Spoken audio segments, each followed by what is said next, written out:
People trust the government more than the media, not by much, but when people trust the government more than you, that's a problem. Don't be put off by the term stereotyping. You have to stereotype. It comes down to me is just, know your audience, meet them where they are, and be authentic. Welcome to the Marketing Guides for Small Business podcast. I'm Jeff Steck of Tylerica Marketing Systems in Austin, Texas. And today I'm joined by two of my fellow guides, Ian Cantle from Outsource Marketing in Bradford, Ontario. Two thumbs up and jazz hands for Ian. And Paul Barthel from Changescape Web in St. Charles, Missouri. Ken Tucker is on special assignment today. So in this episode, we're going to dive into generational and cross-cultural marketing, why boomers, Gen X, millennials, and Gen Z respond so differently to marketing, and how cultural context changes the way people buy. It's not just about which platforms they use, it's about values, trust, decision styles, even the tone of your message. So we're going to share the biggest risks of the one-size-fits-all marketing that really probably doesn't, plus give you some practical examples and some small steps you can take to better connect with diverse audiences. So let's dive in. Kind of organize this into themes. Our first theme is values, psychology, and trust. So in essence, the why behind the behavior. Paul, I'll throw the first question over to you. What core values and trust cues differ by generation and culture? They don't. We're all the same. You think? And that's the end of our podcast, folks. All right, we're done. Back to work. So no, sir. What I find interesting about these studies is they don't necessarily tell you how they arrived, what questions they asked or how they conducted them, and they never go into the why. And I think that's important. So boomers and Gen Xers, according to a couple of studies, that they want to see a proven track record and they want guarantees and expertise. And I think part of that is just because they've been around longer and so they've been burned more. So they don't trust people as much. More skeptical, maybe? Yeah, exactly. And the young, millennials and Gen Z, they tend to trust their peers and user-generated content. Brand values are like eco-investing, things like that are a lot more important to them. They're more likely to expect personalization. But the problem with your peers and user-generated content, this goes back to a study that was done that about 70% of consumers do expect personalization, but that's kind of skewed towards the younger generation, I think. And 76% get frustrated when they don't get personalization. But something I noticed in the study that was really interested in, going back to peers, a lot of younger people get their their information from social media. And that's just an echo chamber of like-minded people. Okay, so you're not really getting diverse opinions. But something I thought was amusing in this one study when they were talking about people don't trust institutions anymore. And I think that's why a lot of people are turning to other sources of information, and it's not necessarily correct information. But what I thought was funny is that people trust the government more than the media, not by much, but media in America, you have a problem. When people trust the government more than you, that's a problem. And I thought that was amusing.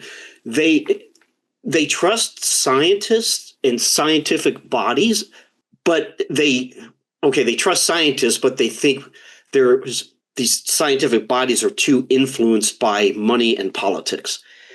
And so basically what it comes down to is people, they don't trust institutions. And when it comes to media and the government, those two have a real serious problem with trust. And so if people don't trust the media and they don't trust the government, that doesn't bode well for society in the long term. So, but what people do trust, and they're more likely to trust small local businesses than bigger businesses. They seem to think that bigger businesses have more of a political agenda. Whether that's true or not true, I don't know, but that's kind of a perception that people have.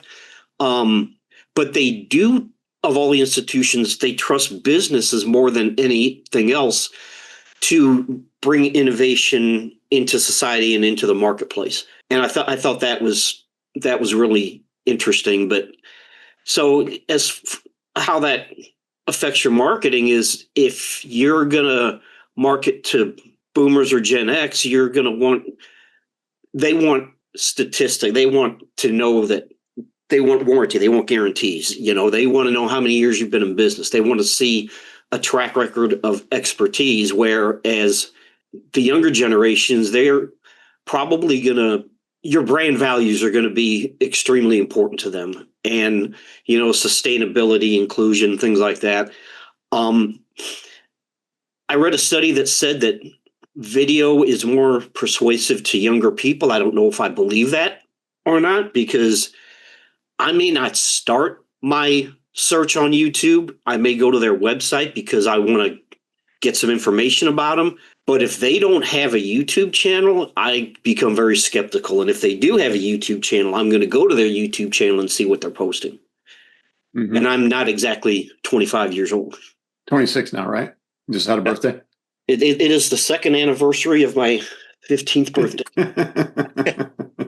You know what I find interesting about this whole topic, and I'm just as you were talking, Paul, one of the things I wonder, and only time will tell, but I'm curious as to whether generational decision-making processes change as that generation matures. I'm sure somebody must have gotten funding to do a study about that. Go ahead. Yeah. No, I just think it's all great to trust user-generated content, and we promote user-generated content big as time long as it's vetted. Yeah, and because the only thing better than a business talking about how good it is somebody else talking about how good it is, right? Like it gives it greater credibility. But I do wonder whether part of, the idea of boomers and Gen Xers wanting a proven track record, like some of that is just common sense, right? And some of it's having been burned, right? You want guarantees. You want to make sure somebody has the expertise to deliver what they promise. And as generations grow, I'll be watching. I'm curious to see whether some of these boomer Gen X qualities of decision making filter into the next set of generations that come up, whether the millennials will start to build that into their decision-making processes as well. I don't know. It's just something I've been ruminating about. I think they will, because as I was kind of preparing for this, it kind of reminded me of, I can't think of his name, but it was an economist a while back. And he said, if you're a conservative at age 18, you have no heart. And if you're a liberal at age 50, you have no brains. And I was like, that makes a lot of sense. I'm not saying I agree or disagree, but back to what you were saying is that as they go through life and get more life experience and get burned a few times, I think that some of that decision making will change. Yeah, because you're as you age. I mean, we've all experienced this now because we're adults, and we've been doing this for a while, right? Both in business and personally, is that the decisions you make tend to get bigger over time, meaning you're buying homes, you're doing mortgages, you're buying insurance, like all these things start to get bigger and bigger and bigger, and the ramifications on your future self become bigger and bigger and bigger. And so you start to take a different perspective, I think. But yeah, that's just me pontificating, wondering. Jeff, any thoughts? Yeah, I think, there's PhD dissertations being written about this stuff, right? How things change over time, how views change. And I think going back to, understanding the societal drivers and the shifts, and it is, I think, more evolutionary than revolutionary. I think you can trace each generation back to the differences in the previous ones. It's not, it seems like if you go from boomers to Gen Z, it's pretty far apart, but I think it's incremental changes over time. I think the pace of it is accelerating. I think the things that we're seeing now are going to roll forward, and they're probably going to roll forward faster than we've seen in the past. But I think one of the key takeaways, and I think I'm going to kind of take it back to the question. I think we're going to maybe dive into some of that later too, as a parts of other questions, is as a business trying to market, yourself, you've got to be aware of your target audience. We talk a lot in strategy about ideal client personas and, who do you want to reach and what do you want to tell them? What do they want to hear? How do they want to hear it? This is why we're talking about this right now, right? And if you miss it, I think the next question I'm going to ask you, Ian, will be about one size fits all messaging. But even forget one size fits all. Let's say with static not changing. We look at, oh, well, I don't know. It used to work. It doesn't work anymore. Well, maybe that's a generational shift, right? If you're stuck in your ways, well, that's the way we've been doing it for 20 years. Well, you know what? It's not 20 years ago anymore. And things change over time. So you've got to be aware of the target audience that you're trying to get to and the messaging and how they receive it and adapt to that. And if you're a boomer or a Gen X, running a business and you've always been selling to the younger set, you started selling to 20s and 30 somethings, and now you're in your 50s and 60s, but you're still selling to 20s and 30 somethings. You don't sell to them the same way you did when you were 20 or 30. I think that's the key point. So, I kind of rambled a little bit, but those are my thoughts as you guys were kind of talking through this one. And I think it kind of takes us into the next question. So we're ready to go there? Yeah. All right. So one size fits all messaging. Ian, I'll go to you for this one. What's the risk of stereotyping your audience or, trying to use not even just static and not changing, but just one size fits all? Yeah. Yeah. I have a few thoughts related to this, which I think are really relevant. One is that you have to stereotype regardless of how, whether you're doing one size fits all or hyper personalization or niching. There's always stereotyping involved because you're taking the average of the group that you're trying to market to. So don't be put off by the term stereotyping. Think of it as narrowing down who your target audience is, right? You'll never get down. Rarely can you get down to a target of one. Maybe with AI's. Maybe with AI's help, we will be able to do that someday. At this point, we're not able to. But I think the idea behind it, and most businesses start, unless you're hyper niche down, most businesses start pretty much with a one size fits all approach, right? Because as you start a business, whether it's a service business, a product business, whatever it is, you are trying to figure it out. You're trying to figure out like who has the greatest appetite for my service, for my product, for my business in my geographic area. So it's not surprising that most businesses start with a one size fits all to some degree. Again, if you niche down, you're starting to narrow the focus. But I think it helps you learn very quickly about who are your ideal clients, because I think, every marketing theory, because marketing is all theory until it's put into practice, just like every battle plan is a theory until it's put into practice, right? Like you have to actually put it into the situation, into the marketplace, and see how people react to it and learn from it. Now, are there best practices that you can employ that help you fast track this? Of course. But I think that's kind of my first point is don't be surprised by stereotyping or starting with a broad view. Now, having said that, one size fits all rarely fits anybody well, right? Like we've all tried on a one size fits all shirt or, I was going to say underwear, but, like mitts or, well, I don't even know if you guys know what mitts are down in Austin, but they're things we put on our hands to keep our hands warm. But I didn't hear you, Jeff, but oh, for some reason you're not coming through, but it's not saying you're muted. I'm not sure what's going on. Oh, there it is. Sorry, I had a distraction, so I muted my mic. I was going to say that a mitt, that's what the catcher uses in baseball, right? Yeah. Now, so I think it's important to know that when you go one size fits all, you will probably not fit the vast majority of people very well, right? Because there's a gradient of people that want your product and service. And so you're going to be making compromises for the vast majority of people. So until you really figure out like where is the resonance with the people that I'm really trying to target, you will have kind of this missed resonance. You'll capture some people's attention, but you'll definitely waste spend. You run the risk of your brand being too broad, that it might even be ageist or culturally irrelevant or culturally tone deaf.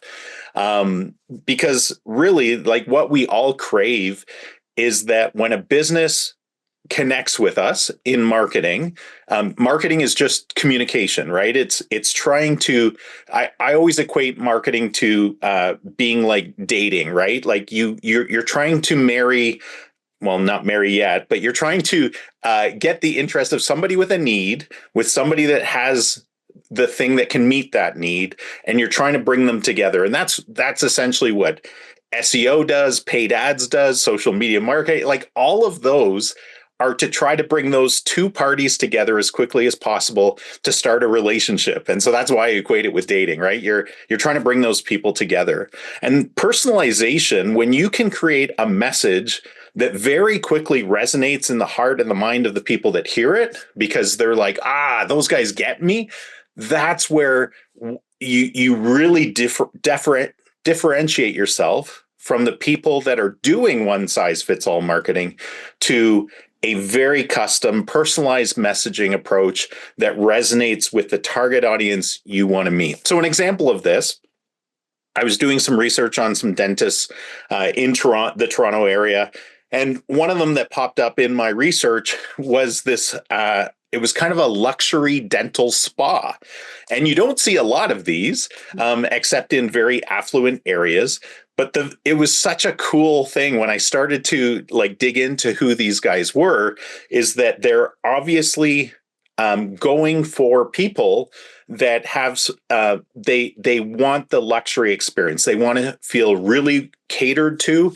They provide massages at their thing. They provide like the warm cloths, for your face after you've had some dental work. I can't remember. I think they even might have like nails that you can get your nails done as a woman. Like I was just amazed at some of the services they provided to bring the dental experience into a radically different conversation than what everybody else in the area is talking about, which is, I'm the best dentist. I know what I'm doing. Come in and I'll, clean your teeth, whiten your teeth, give you implants, fix a broken tooth kind of thing. So some studies have shown that, Paul, I think, talked about that study, the McKinsey study, that talked about people expect personalization now. Everybody knows as businesses, we have CRM systems, marketing automation systems. So people are craving it and they're looking for it. So if 71% of people expect personalization, that's a pretty high number, and it's only growing. And then 76%, as Paul said, are frustrated when it's not there. So as businesses, we really need to pay attention to that. We need to put time, money, energy towards solving that problem. Because if we don't, and our competitors do, again, our businesses do not exist in a bubble. You are in highly competitive areas. They can buy from you or they can buy from your competitors. And it's how you differentiate yourself, how you create this experience that resonates with them that can set you apart from your competition. Well, when you started out, the way I asked the question, the whole word stereotyping is a little charged. We tend to think of that as having a really negative connotation. I think that's because the danger of stereotyping is you make assumptions that are not correct. As opposed to, and I'll say personifying, as opposed to creating ideal client personas, which we're big advocates for. I think they're very closely related, but I think ideal client personas, you're doing the research and you're coming up with a composite avatar. You're not making assumptions and just, getting it wrong. That's one of the first thoughts I had, when you started on your answer to the question. And then the whole one size fits all rarely does. Absolutely agree. But it doesn't need to now, right? We have so much capability for ad targeting. I mean, if you think about it, back, even 10, 15 years ago, if you were going to run a TV ad, you ran a TV ad and everybody saw the same TV ad. So you had to run 3 different TV ads if you wanted to reach 3 different age groups or personas. Now you can target, only the boomers are going to see the version of your ad talking about, trust and credentials, and only the Gen Z is going to see the version of your ad talking about experiences and social values. And the boomer one is going to show like younger looking active boomers that look slightly younger and more handsome and beautiful than yourself, because that's it resonates, right? Like yeah. So the risk of one size fits all, especially when you don't have to, is that, like you said, you're not going to really connect with any audience well. But I go back to the point. So why are you trying to? I mean, it's so easy now. You can target your ads. You can do programmatic and target down to specific interests, specific demographics, psychographics. You can target your streaming TV ads on Hulu or Netflix or many of the services, and only show the ads to the target audience, only pay for showing the ads to the target audience. So going back to my example, if you had to run a broadcast ad 3 times to reach 3 different demographics, you had to pay for the whole thing 3 times. Now you pay a third. You wind up spending less because your targeting is better and your messaging is more on point. It's a win all the way around. Paul, any thoughts to add on? Can I just add the one thing I noticed, because just same with you guys, like when we're landing new clients, we offer like audits and, competitive analysis and stuff like that in their geographic areas so that they understand like where they sit today, so we can benchmark it and show them success in the future. But I have to say, in all of the audits I've done for, dentists, local remodelers, whatever type of business it is, I have very, very, very, very rarely, if never, like I'm trying to think of a situation where I've actually seen anybody do this, especially because part of the process too is taking over their ad accounts. So you can look at historical campaigns and stuff like that. And I have to say, like, I don't see this being done. You're saying it's easy. I'm saying there's so many lazy marketers out there, and there's so many businesses that don't want to invest the time, energy, and money, because it costs more for your marketer, your marketing agency, to do this type of work than to throw up one ad campaign for everybody. Like it does. It takes work. It's getting easier with AI. But I don't see it being done very often or very well. Are you guys seeing differently in the marketplaces that you're serving? I'd say we're working on tighter and tighter targeting, because maybe the management effort goes up incrementally, the creative design effort goes up incrementally, but the overall savings and wasted ad spends, specifically on those examples, can be far, far greater. The creative's one-time thing for, well, not, one time forever, but it's a one-time thing and you run it for weeks or months. The management, like I said, it goes up incrementally, but if you can drive the ROI of the ad up by, another factor, 1 or 2x more on top of what you're doing, just because you're targeting tighter and being more efficient and converting better, I think the wins can be huge.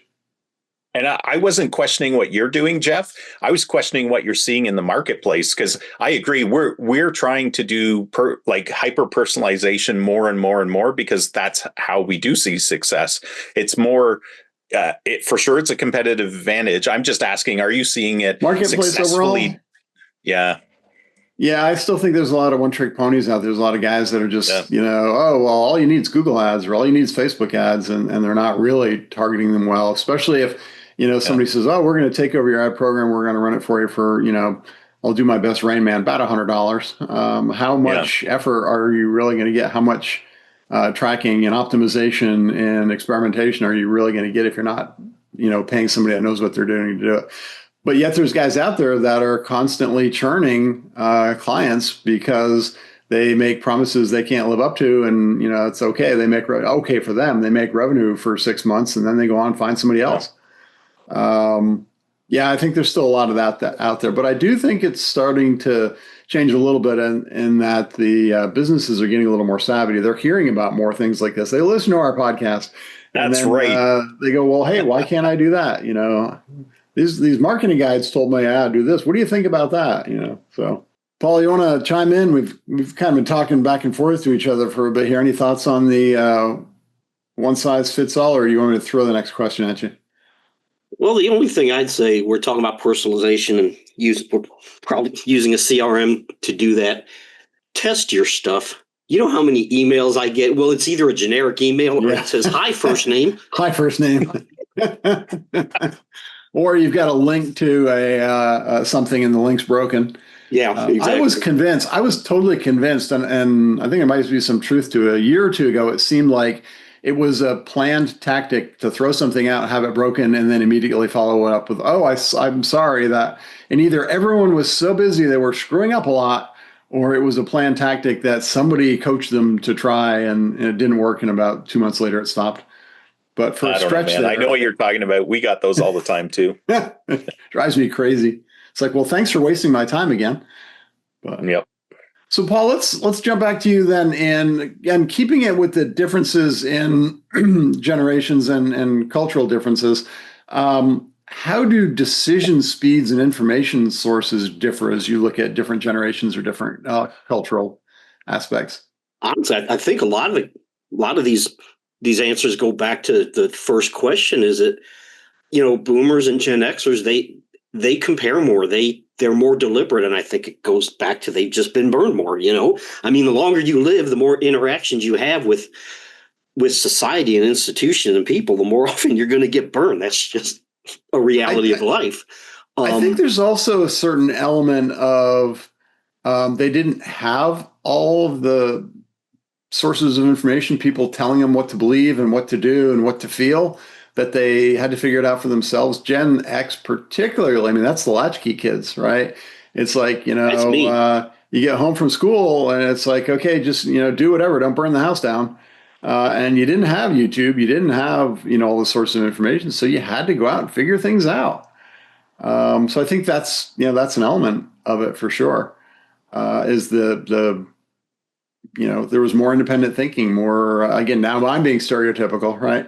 More, needing to go figure things out and find things out and questioning it, rather than just say, well, I had 5 influencers on YouTube tell me that, it must be true. Yeah. And I hope I'm wrong, but it does seem like in the Millennials and Gen Z that like there's a serious problem with critical thinking skills.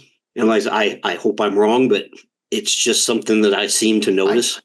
I see it, to be fair to the different generations, I see it in all generations, that there are critical thinking skills. And I also see the erosion of critical thinking skills, my opinion, in all generations. I see some boomers and Gen Xers. I'm like, really? That's that?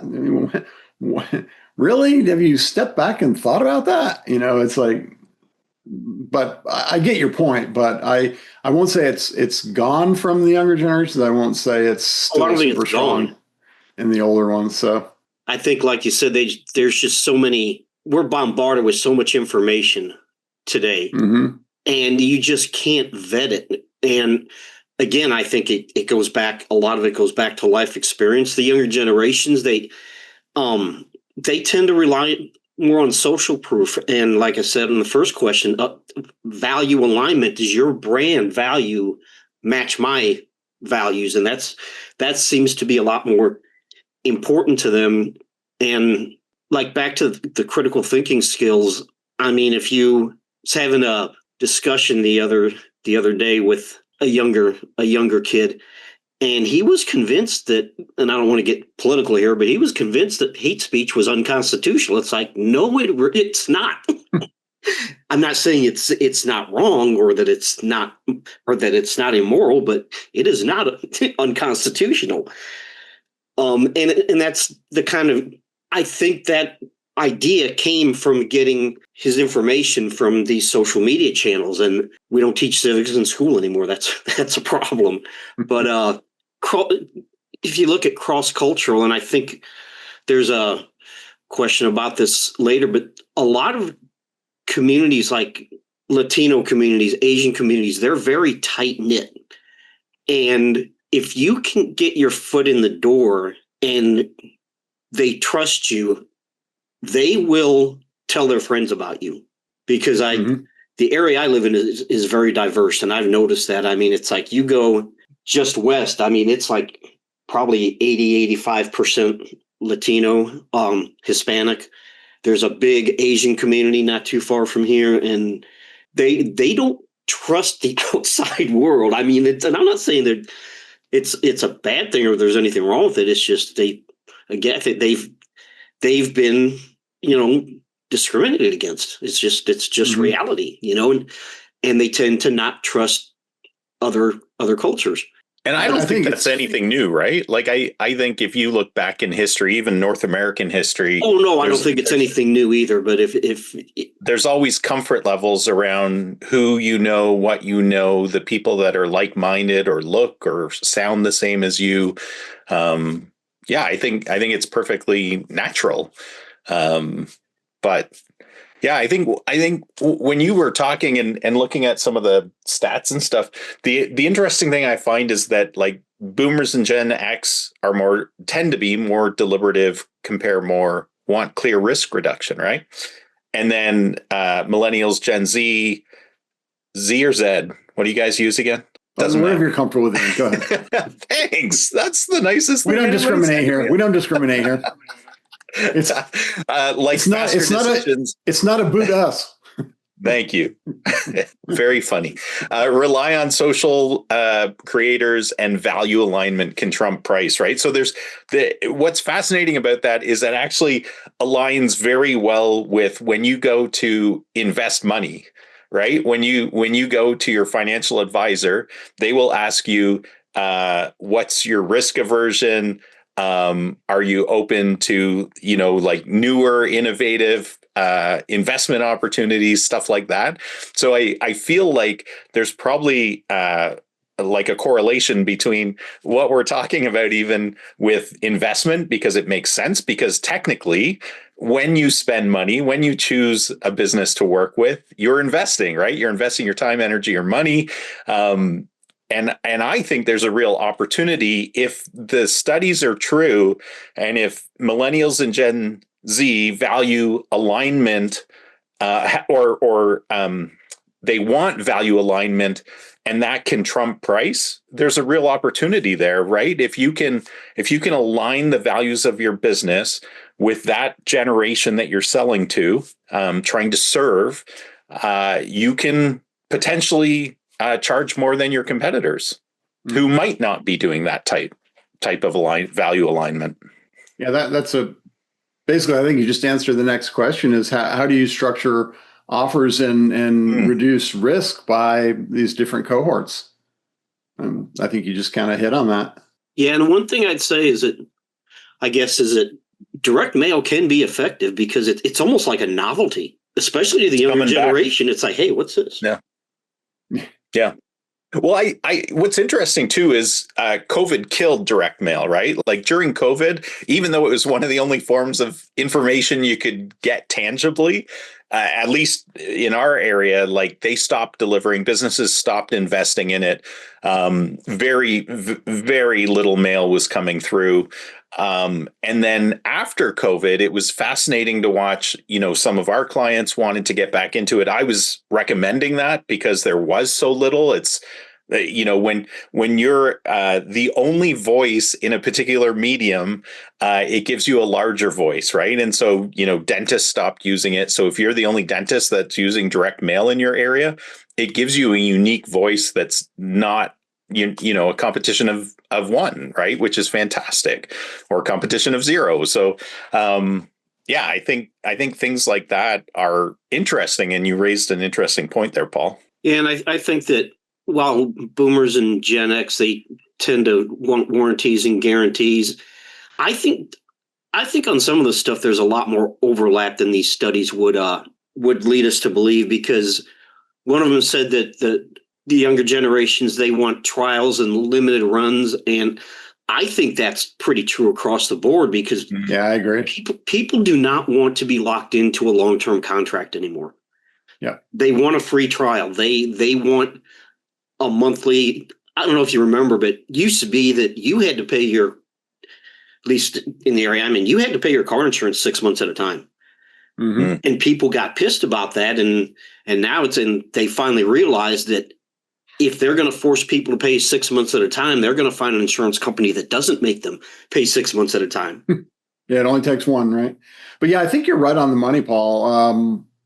When you go back to what is a trial period or cancel any time kind of thing, essentially it's risk reduction. It's, the a type of warranty, really. It's like, if you don't like it, you can return it. Right. So if boomers and Gen X may be valuing that more, they're also going to value the flexible. I fall into one of those two categories, and I'm always looking at what's the trial period, and if I don't like it, how long am I committed for? And you want to lock me in? Back before I was in the marketing world in another business, I was doing marketing, and companies would say, "Oh yeah, it's a 12-month contract." And I'm like, "Well, what if I get 2 months in and it's not working? What's my out?" Right? So I think you're on the money with that one. Well, what's interesting too about it is that it like a lot of this is wrapped around what emotions do people feel when they're buying, right? And fear of making a bad decision, both internally and in front of your peers, is like one of the biggest fears people have, regardless of generation. Like, I think the peer part is bigger with the younger generation, if I remember right. But that internal pressure of, am I making the right decision? Am I going to regret it? Are my professional peers going to laugh at me because I made such a bad decision? Can I get out of it?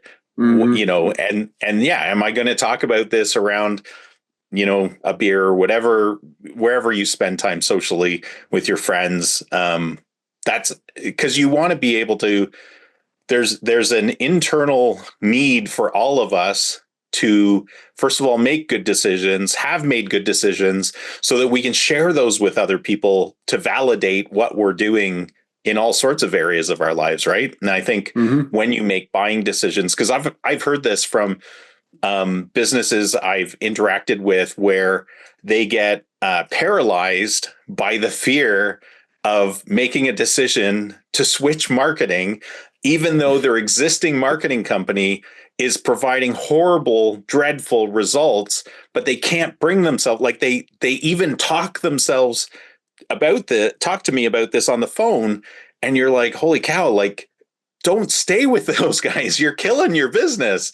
But the fear of making another bad decision paralyzes them. Mm-hmm. And that's where, I think the guarantees are helpful. No fixed term, or the fixed term is short. So after 3 months or something of proving yourself, you can make a decision if it's not working out. Ian, let's talk about, I think I want to go to Ian next. I'm trying to give you guys equal time and shuffle things up here a little bit. Let's talk about tone and language. Again, looking at generational, cultural differences, what advice do you have for businesses doing marketing about how to set their tone and their language? Yeah, again, I'd be so curious to see like what the evolution, the generational evolution of some of this stuff is, because it's not that I don't see it as true. It's just, I wonder if it's part of the human maturing process, right? So boomers and Gen X's tend to value professional tone. They like longer copy. They think that's good. They want benefits to be very clearly outlined, right? And that's pretty much how all marketers should be doing it, right? Because that's the common thing. Like most businesses talk about features rather than benefits, but you're trying to show people what the benefit is of your product or services. And then on the younger side, they value like the tone. They want casual, they want playful, meme native, short videos, using it's kind of to me, it's a little bit different appetite of how to consume information more than anything. So one of the stats on there was that teens and Gen Z, 90% of them use YouTube. There's almost a constant online rate for teens in specific ethnicities to spend, prevalence in short form video, but I see that across pretty much every culture now. Like it's just so interesting about how information is consumed. So for an example, you might want to take a 2-minute explainer video, and you might want to chop that down into like 20-second vertical TikTok type videos, right? So that you've got the 2-minute explainer for the older generation, and you've got the 20-second clips for the younger generation. And I would hazard to say that the 20-second clips work for everybody, because everybody, regardless of your age, is pretty much inundated in Instagram and TikTok and that type of short form video, because every single platform has tried to capture that same style, because TikTok became very popular. Everybody's attention spans are getting shorter. Yeah. So it should be like, here's my product, buy my stuff. Would that be a good video? Well, that wasn't even 2 seconds, Paul. I was saying 20 seconds. Everybody's used to pretty much, 30-second commercials. Although now there's a big variance, especially if you consume a lot of your information off of YouTube or even like Prime Video, some of those things. But I think I think our attention spans, if it's of interest to us, it can capture your attention very quickly if you take kind of the front end loading, like capture people very quickly with something impactful at the beginning of your video, or tell them what you're going to tell them, then tell them again, right? Like that's kind of the traditional method of capturing people's attention and keeping them. But that's almost too long now. Yeah. You can't so just tell them. Tell them what you're going to tell them. Get their attention. Tell them. Yeah, that's. Yeah. Talking about, if I could digress from it, talk about attention spans. This is before me. I'm going to say it right now, I'm not this old, but I think it was when the 1968 Ford Mustang came out. They had a video, TV ad for it. You know how long the TV ad for the Mustang was? 2.5 minutes. It was one car. It was excruciating. You watch it now; it's excruciatingly slow, panning around the car, and then commercials became 60 seconds, and then became 40 seconds, and then became 30 and 20, and it's got to be short, punchy, especially for the younger generations where it's so easy. Just swipe and it's gone. Right? You got to get their attention quick and captivate them. Well, and that's where headlines and captions are so powerful, right? Because if you, regardless of if it's video or something, some other form, especially video now, if you have a strong headline like overlaying your video, and it's what it resonates with people, and then you have captions, right? Like I think that's so powerful. At least it still is, and you should use them. Well, and I kind of think that there is some generational things going on, but I think it's less that than what you're buying. Because if let's say you're buying fiber cement siding that's, $75,000, you're getting ready to drop $75,000 on siding. I don't care how old you are. I would hope you're going to do a little bit of research into the product, the company that's going to install it. If you're buying a $5 widget, who cares? It's $5, Yeah. So Paul, you're not gonna click the TikTok and buy siding from it? No. Hey, I'm gonna skip, in the interest of time, I'm gonna skip over the next question I had, which was just some definitions. Oh, I do want to go back to one other thing to point out though on tone, language, cultural aspects. Be careful of the language that you use. Don't try and be something you're not. If you try and talk, Gen Z or even Gen Alpha now, there's a famous video out now about a linguistics professor that went into a lecture hall and said, "Oh, I'm gonna speak to you in your language." I did some study, and all the kids were rolling their eyes, and then he started speaking, and I couldn't even understand it, and they were like, "Yeah, this is awesome. This guy's great." You might be able to get away with it in some circumstances, but you don't want to come across as being disingenuous or fake, trying to be something that you're not. At the same time, you got to figure out how to tap into it. So there's that fine line you got to walk. And then the other point is language, terms. I think it's been debunked, but supposedly the the Chevrolet Nova back in the day. Didn't sell very well in Mexico because they figured out Nova means no go. So you got to think about language and how do things translate in terms, and then even colors. Certain colors in certain cultures are, danger signals, or like, wow, oh, that's not good. And you got to be aware of all those things when you're putting campaigns together. Don't use yellow when you're marketing to the Japanese. I did not know that. It's the royal color, so it's considered offensive. Oh, okay. I can see that now. So let's see, I'm going to skip over the definitions. Let's, Paul, I'm going to jump to you because I know you do a lot with customer service and support channels and tying things into the CRMs and AI and everything. So can you talk a little bit about how support channel preferences may vary generation to generation?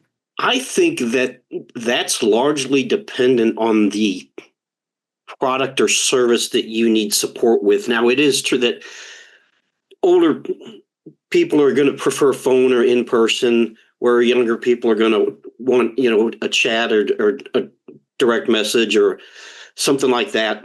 But for me, like, let's say I run into something because the CRM we use is just monstrous. Okay. I mean, we all know that. And there's no way. In a good way. What's that? In a good way. Yeah. But I mean, there's no way you can know everything about everything. And I come from a technical background, so I will look at documentation. And so if I need support, I usually want to screen share, because by the time I contact you, there's a 95% chance that you first level people can't help me. All right. And if I need help with something, like, let's say for some reason an automation should be triggered, but it's not, it is a lot easier for me to walk the support person through that on a screen share and show them what it's doing or not doing than to try and do that through a text-based chat. It's not because I have anything against text-based chat, but in that particular situation, it's not the best support channel. So I think that's a big part of it. But even so, there was a study done that 62% of people still prefer human mediated channels as opposed to AI, unless that AI is for something simplistic. And we really push voice AI and AI chatbots because usually when people are interacting with that, they want to know, what are your hours of operation? Where are you located? They're not trying to do something complex. Mm-hmm. And so I think even the older generations are more comfortable, at least now more than maybe 3, 4, 5 years ago, interacting with these AI channels. So like I said, I think it really, I'm not saying there's no generational differences there, but I think a lot of it depends on what kind of support you need on what product or service. I think that plays a big role. Yeah, I think. And why wouldn't you offer them? What's that, Ian? Like, why wouldn't you offer as many options to people to connect with you so that it's, choose your own adventure, whatever you're most comfortable with. If it's financially feasible to deliver all of these options to people, which I think it is now, like the CRM that Paul's talking about is incredibly powerful, and it allows you to do AI chat widgets, people chat widgets, AI voice answering, and all of these can be escalated to a real person if somebody asks. There's so many different options, DMing, you name it. Like, why wouldn't you? If it can be brought down to an easy method for your people to manage this, I think most businesses would be like, man, that just makes sense. Like, why wouldn't I offer that to people? But again, it's, a lot of them don't know it's available or feasible, and a lot of them don't know kind of how cost effective it can be now. The one that always stuns me is that businesses are more than willing to pay for traditional call centers. And I've said this before on this podcast, but we track, I think you guys do the same, but we have call tracking in place for most of our clients, especially when we're doing ads for them. And if calls are coming through one of those channels and it's going to the call center after hours, and we do audits of that, I cannot tell you how disappointed I am that businesses are charging for this service. Like they're pushing away business to my clients that we're working so hard to get them. And then the clients, like if they just understood what the AI voice answering can do and how it can bring a consistent message every single time to these very low hanging fruit. People are not trying to necessarily like book an appointment on after hours calls, although the system can do that too. They just want information. And this like, oh, we'll have the company get back to you and let you know if they're accepting new patients or new business. Like, what the heck? Of course they're accepting new patients or business. That's why they're marketing. But yeah, anyway. that's a good point with these AI chatbots and AI voices, that they can answer questions. Matter of fact, I just set up an AI voice with appointment booking for a client yesterday. But a lot of these, and you said this, Ian, that a lot of these call centers, they're just saying, okay, give me your name and phone number and somebody will call you tomorrow. And even if it's a simple question about the business, they can't answer it. But that voice, the voice and AI chat and AI voice, it can answer those questions. Mm-hmm. I had one that was the call center. Anytime anybody asked if the CPA that we worked with was accepting new clients, they would say, oh, I don't know, but we'll have somebody call you. I'm like, what on earth are you talking about? Like, that's why they have a call center. Exactly.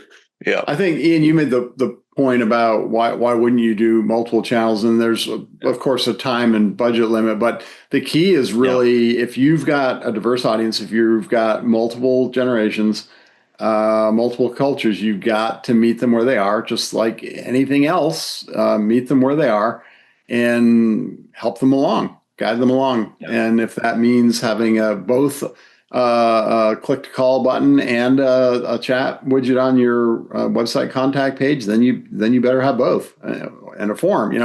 Give them everyone. Different people will want to work in different ways, and you want to minimize that friction. Ian, let's jump over to you. What does inclusivity without pandering look like in practice? Yeah, to be honest, like part of me shakes my head at the question, because I'm like, come on, like let's just serve people well the way we'd want to be served, right? And although you're using your own frame of reference, your own filter when I say that, right? Because you have your own mindset of what that looks like. If you serve people in the best way possible that you would expect to be served or like to be served, usually, unless you have a very skewed mindset, which I'm not saying there aren't people out there that don't have a skewed mindset, but for the vast majority of people, I think that would serve you very well. Meaning, a younger person comes into your business, they want your service or exploring the idea of your service or product. And if you were to serve them with the same respect, expectation that they are interested in your service, that they have the money to buy your service, that they need your service, and that you as a business can help them, which is what we should all be looking to do, right? Is help people solve the problem that they're reaching out to us about. I think that right there is what every business should be doing. And I think when we think of like, I don't know, like old school business, like general stores and that kind of stuff that we see in movies and stuff, there's something very appealing about that for all of us. Like, we just want people to care about us when we want to buy something, right? But I think there's lots of negative portrayals of people. I think we were talking about stereotyping, and this is the negative part of stereotyping, right? Where you can bring your own filter into serving clients. That is a negative aspect. You might think all young people are a waste of your time. That's horrible, right? That's not fair to them.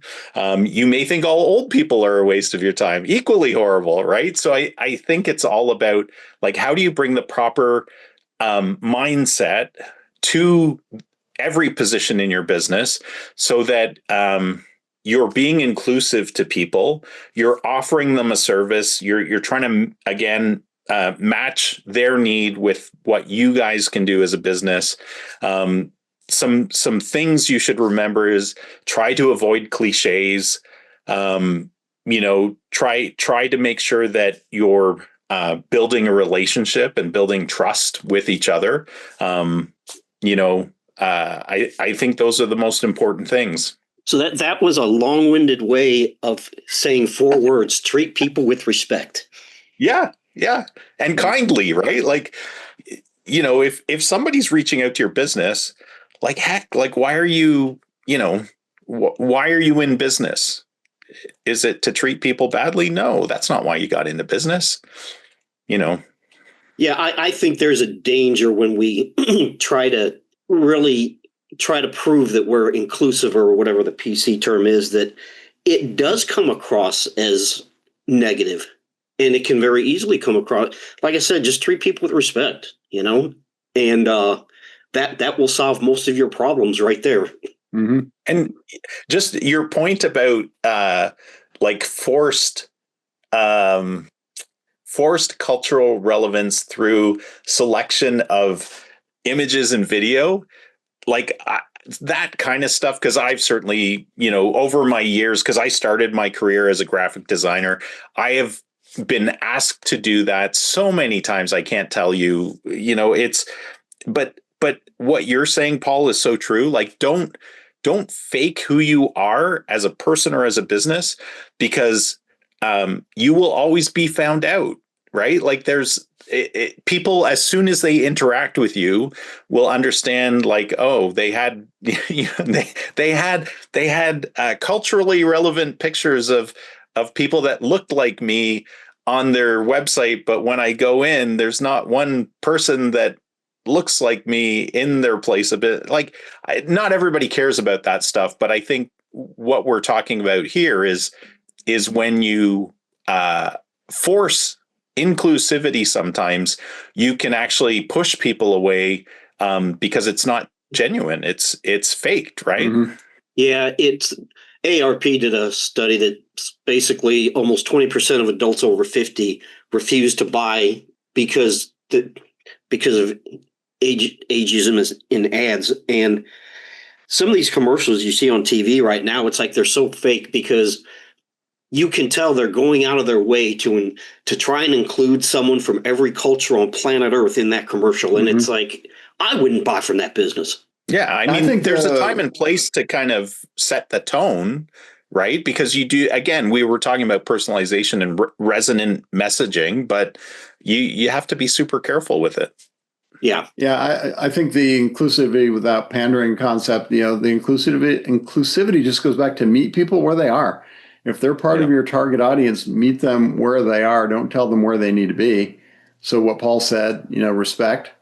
And the without pandering is, don't be fake about it. I mean, don't say something just to say it, but not really mean it. Don't show an image just to show the image, not really mean it. There was a good, I don't know if you guys saw it, a kind of a satirical take on stock videos and stock images going around a couple of years ago. I think it even had maybe Sam Elliott, the big, look, this here is a picture of a couple of cowboys riding a horse just to show we're outdoorsy. And over here are some old guys in suits to show that we know how leadership works. And, it's that kind of thing. It can just come across as being so fake. Just be original. Use your staff, use your customers, use real pictures of your location. We will resort to stock images if we build websites or if we build videos, if we have to, but we don't like to. We always say it's better to get original content, or now with AI coming on, at least some AI generated imagery or video that's a little more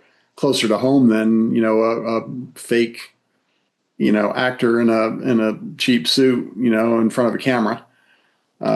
It comes down to me is just know your audience, meet them where they are, and be authentic.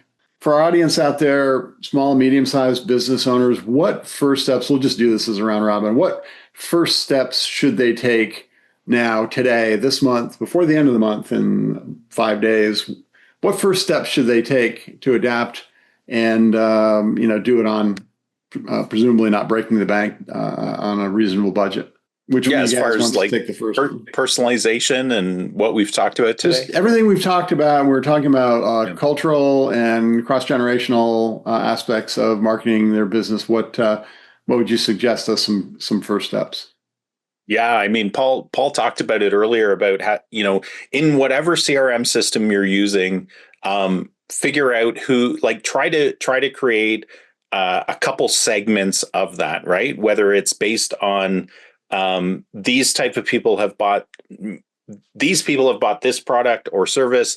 These people have bought this product or service. That to me is such an easy thing that we can all do as businesses to customize the messaging, meaning we could present those people with emails that align with what they've purchased and maybe some accent products or services that go along with those things, or follow-up messaging of how to get the most out of those things, right? So you're creating a relationship, you're customizing the message, and like what I'm talking about is not hard to do as long as you have a system that can segment.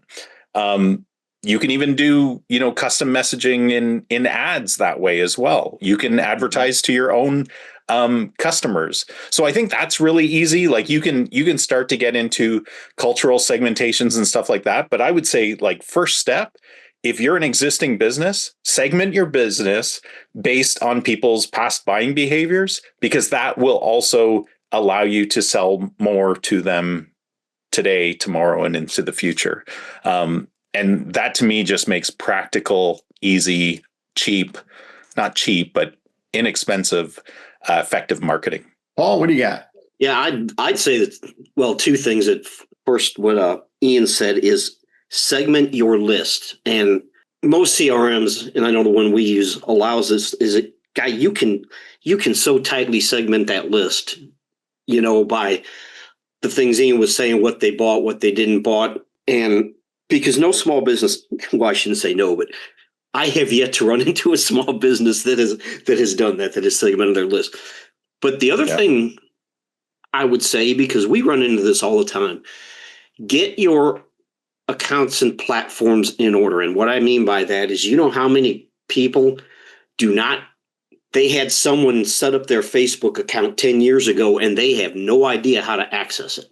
And you see that with all kinds of social media accounts. You see that with their web hosting. You see that with their domain registrar. They had somebody do it for them 15 years ago, and now they want to make a change. And it's like, okay, who's your domain registrar? Well, I don't know. What's that? Yeah. Who hosts your website? I don't know. What's that? Do you have access to your Facebook account? I don't know. What's that? Do you have access? Do you have admin access to your, whether it's Microsoft Office or Google?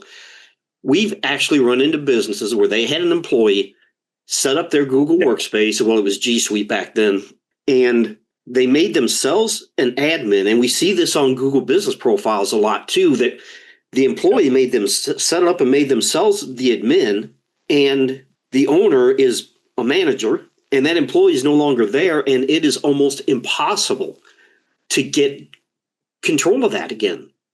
Mm-hmm. So many times. Yep. So I would say those two things, but as first steps. I'm going to be a little more meta about it, and I'm going to say take a step back, especially if your business has been up and running more than 5 years, and really do an internal self audit about, are your ideal client personas still correct? Both in terms of who they are and the audience profiles, but also in terms of, where those audiences are getting their information. Because there's a pretty good chance that things have changed in 5 years. You may be selling the same thing, but you may need to sell it a different way, market it a different way, based on generational or cultural shifts. Maybe the audience has expanded a little bit. Maybe the demographics of your town have changed, and you've got some shifting that would help you better connect and identify with demographics. So mine is take a step back and do a good self-audit and make sure that you're still operating the way you need to be operating effectively to reach the people you want to reach, to tell them what you want to tell them about your business and how you can help them solve their problems, and then lead them down the path of doing business with you. Unless there's anything else to add, I'm going to move to the wrap-up.